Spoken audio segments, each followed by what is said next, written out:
Hello, Lisa Ditkowsky back with you. Happy Father's Day to all of our fathers, for mothers who made this country, the United States of America, the beautiful country that it is and that we want to keep it. And to that end, let's go, Brandon, FJB. So I was saying in part one, we need to elect anyone president of the United States of America. Anyone except for JB. So remember this, it's that season. We have about 16 months to go, and he is going to go. And so that's where we're at. But the Washington, D.C. CFP board answers to JB, Joe Biden. And that's why I'm wearing Let's Go Brandon. Because that's who Kevin Keller and his $1 million plus salary, and Leo Rydzewski, the lawyer that came on in 2015 to deal with lawsuits against the CFP board. And, you know, maybe he did okay with the lawsuits against the CFP board. But Kevin and he, in their deep state diapers, have done nothing but soil the CFP reputation around the United States of America. You know, Wall Street Journal has done an expose, Barron's, Forbes has done numerous exposés and called out the CFP board for the Washington, D.C. political lobbyists that they are, furthering foreign interest in the United States of America, offshoring, confusing our children with, you know, gender confusion and all kinds of radical leftist theories that don't advance making families financially secure in America. So they have come after me because of my politics, which was exposing the communism in Illinois and that we were the center of a world financial reset in Aurora, Illinois, with Cyrus One and Scientel Solutions and Richard Irvin and his gang, and the Democrat who was running as a Republican for governor, and that Ken Griffin, who gave them 55 million, or maybe it was 85 million, I forget, but he gave them a lot of money to run a slate of candidates, which was Richard Irvin, John Milheiser, Tom Demmer, Shannon Teresi, and I'm forgetting one, but yeah, so the Irvin slate of candidates. Oh, Steve Kim. How can we forget Steve Kim, who does business with all the One World Government 2030 vision plans around the world? Saudi Arabia 2030 vision plan. He was an integral part of the 2013 new Iraq plan with Joe Biden's brother, who was working for Hillstone International. I exposed all of that in a paper that Ken Griffin sold about $140 million worth of Cyrus One stock right before it went private, and then KKR and Global Infrastructure Partners took it over. And so and then the communists had board seats on Citadel. So Ken Griffin, who had only been on TV maybe 2 times in 10 years, suddenly is giving Chinese communists at Sequoia and Paradigm, and one of the co-founders of Coinbase, look at what's going on now with Coinbase, board seats on Citadel. And then they were offshoring a Department of Defense contract, NSA contract, worth $2 billion a year, renewable for 10 years in Aurora, Illinois, and also about $60 billion worth of jobs offshoring, doing cloud and hybrid computing solutions out of Cyrus One and the towers in Aurora, Illinois. Meanwhile, I only recently broke the news that Illinois Manufacturers Association was also offshoring most of the manufacturing in Illinois, although they seem to be doing a good job past few months, I think. But Illinois Manufacturers Association was also a key part of what was going on with offshoring Department of Defense and military contracts. If you look at aerospace and defense manufacturing companies in Illinois, and then you look at where they're offshored to, all of that's public. By the way, no one looks, but it's all public. You can see that Illinois Manufacturers Association guard that's been there since like 1999, Philip McCall, who lives down the street from the guy LPL gave me as my supervisor for my last 30 days, John Scarbino. He lives down the street from the Scarbinos, Denise and John. By the way, they offshored Atria Wealth, where LPL's former president goes over, Morrissey goes over to Atria Solution. They have about $1 trillion worth of 6 broker dealers and federal credit unions in Florida and other places. They're like buying up United States of America federal credit unions and 6 United States of America broker dealers, and then they offshored it in February. And that's John Scarbino's wife, Denise, works there, and LPL's buddy, Dan Arnold, Morrissey, goes over to Atria, and then they offshore it. Collusion, you think? When LPL puts their president at Atria, and then all of a sudden Atria has John Scarbino's wife, Denise, and they put this guy over me, and he gives me 5 fraudulent signatures to move the Helen Ramirez Odell accounts to house accounts. Adobe fonts, which are not valid. You have to use DocuSign with envelope IDs, or you have to use wet signatures, original signatures, per the compliance manual of LPL Financial. And he did that, and then he told me on the phone with, I won't say her name, but a senior service center case manager, that the accounts were going to the person who concealed the death from LPL Financial Corebridge and the client's bank, and from me, the certified financial planner on the accounts.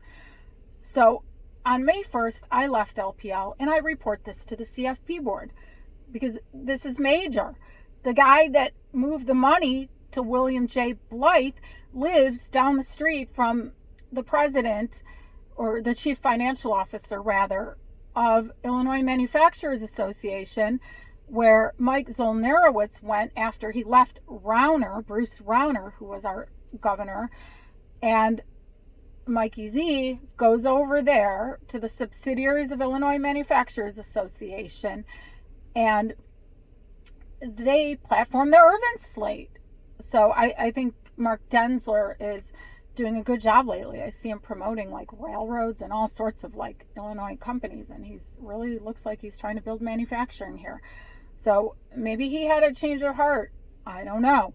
But Illinois Manufacturers Association, Mark Denzler, and Philip McCall need to stop offshoring the United States of America and putting people like Steve Kim and Richard Irvin on a slate of candidates and getting Ken Griffin to give his money to offshore America.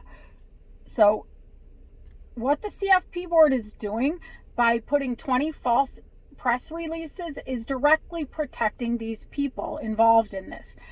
So they say, oh, Lisa Ditkowsky used the CFP trademark. No, I did not on my LinkedIn use the CFP trademark. That was for my journalism only.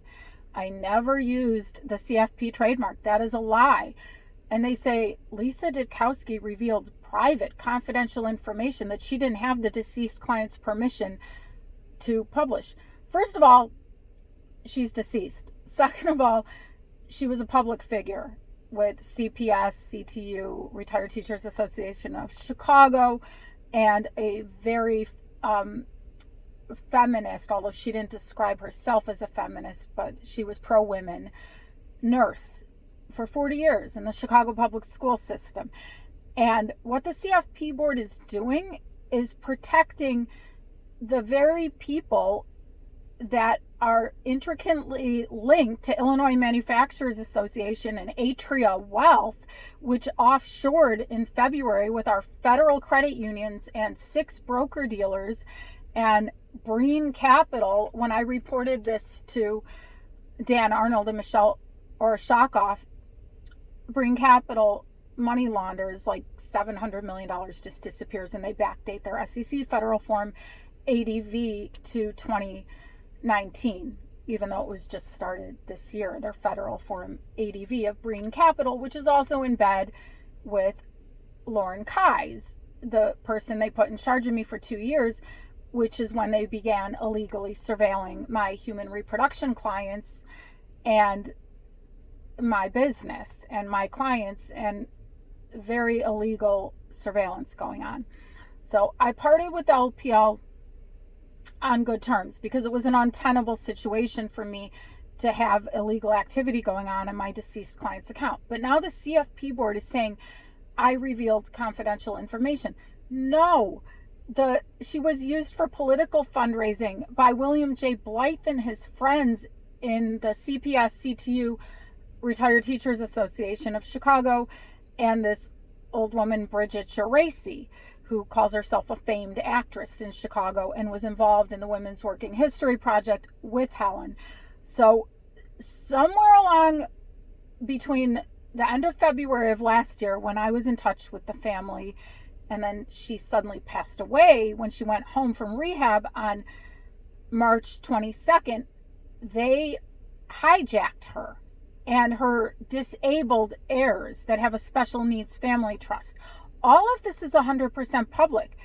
2 Democratic Northern Illinois legislative members did a House bill and a Senate bill and a House resolution about her death. Mary DeFino ran a political fundraiser. She was deceased. No one that managed her money across all financial institutions had been informed of the death. And it got to the point where 13 months had gone by and I could not get the trustees or anybody to claim the money, probably because they knew the illegal activity was going on by the Blythes and Pritzker and the Chicago public school system. And 13 months, nobody would claim the accounts. So I finally got them out of my name before I left LPL Financial, but only with John Scarbino, Illinois Manufacturers Association's buddy, Phil McCall's buddy, putting a fraudulent signature. So please know, what the CFP board is doing is 100% illegal. I am going to get massive damages because they can't do that. They can't make up that I used a trademark that I did not use. They can't make up that I revealed private information that was 100% public, because there were legislative bills and resolutions and Chicago Public School fundraisers for Brandon Johnson for mayor. They were using her to raise money for the midterm elections and for future elections, for PACs, political action committees. So all of this is public.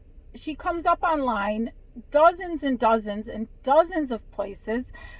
Her lawyer that did the special needs trust with me, by the way, I went there and I met with them and I talked to them on the phone, and I'm the one who conveyed all of her needs and wishes for her financial planning, her certified financial planning. They filed a probate estate 3.5 months after she died, which is 100% public, presumably to protect her estate. And so, yeah, that protected it. Nobody wanted to touch the money. They just left the accounts at Corbridge and in my name for 13 months. Nobody would claim the money. So I'm realizing probably the reason the trustee did this was to protect the estate. And that court date is probably going to be the same day as the husband's, who died a month after her second husband, which is not until September of this year. So just know, Lisa Ditkowsky, CFP, interim suspension, all these press releases are completely false, completely defamatory. They're covering up extreme political corruption in the state of Illinois, in the city of Chicago, and with other CFPs. What else is new, Kevin Keller? What else is new, Leo Rydzewski? Having Adam Zajac, Eric Frias, and Aaron Kopel do your dirty work, and I reach out to them, 3 days ago, and they're on vacation. Aaron Kopel and Eric Frias, who do your dirty work for you and for the deep state. You know, CFP board needs to be taken down, because I'm a CFP. I'm a certified financial planner. I did 2 extra years of college coursework. I aced all my courses of 2 extra years of college. I paid you almost $500 a year in dues for the past 15 years. I did 30 plus hours of continuing education a year. I have 18 years and 3 months perfect standing in the securities industry and 15 years perfect standing with the CFP board. So what you're doing with your press releases is completely out of control. And the Department of Defense, the National Security Agency, and the Department of the Treasury and the Federal Trade Commission and the IRS need to get on the CFP board. Their accounts need to be frozen. I don't know if they have 50 million or what they currently have, but around that. It needs to be frozen. All of the money for CFP board needs to be frozen, because those who have written for Wall Street Journal and Barron's and Forbes and all the publications about the credential losing value, what we do is we pay for the ability to use the trademark. That's all we pay for. We're certified financial planners. The only reason that we who have earned it pay them is, and do the continuing education and report it to them, is to be able to keep using the trademark. I was not using the trademark on my LinkedIn since 2021. So you can't say that in a press release because I wasn't using it. You cannot say that I was revealing confidential information about a client. I was doing news analysis on public information that's in the public domain, 100% in the public domain. Fair Use Section 107, United States of America, Copyright Act, to do critical news analysis of things in the public domain. That's 100% legit. My clients' special needs, disabled heirs, deserve to be cared for. And if you go to the probate court in Cook County, Illinois, and you read the client's estate planning documents, which are 100% public, that's what she wanted, for her special needs heirs to be cared for. She never wanted to be used as a political pawn the moment she died and to raise money for candidates that she may or may not have supported.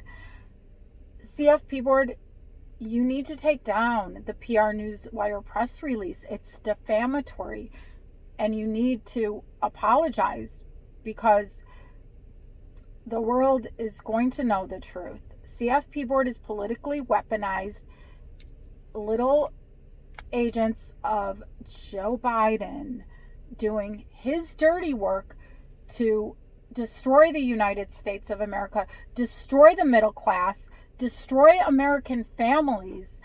Notice where you put these press releases of defamation about me have ads for getting rich quick in the stock market and different investment companies. You're capitalizing on my name, CFP board. I did a search today, and now there's a sponsored link for CFP board. I've built my global reputation, and I've built my name of perfection in the securities industry and certified financial planning industry. And I have dozens and dozens of clients that can attest to this. You're now trying to capitalize on my name, and you're not going to be able to do that. So, Lisa Ditkowsky, Global Fertility Business Intelligence, certified financial planner, at war with the Washington, D.C., politically weaponized CFP board, and White 64, the advertising and marketing firm. They pay $12 million a year. White 64. What kind of advertising and marketing firm is that? I have to ask. That gets $12 million of our dues a year. So, happy Father's Day to our forefathers, our real fathers, our friends' fathers, and also our foremothers who act as fathers, because we all know some fathers act as mothers and some mothers act as fathers, and some women are men and some men are women, but that's anywhere in the world and has been for centuries. Take care. I wish you all love, peace, and lots of success. We have a lot of work ahead of us, second half of 2023. God bless.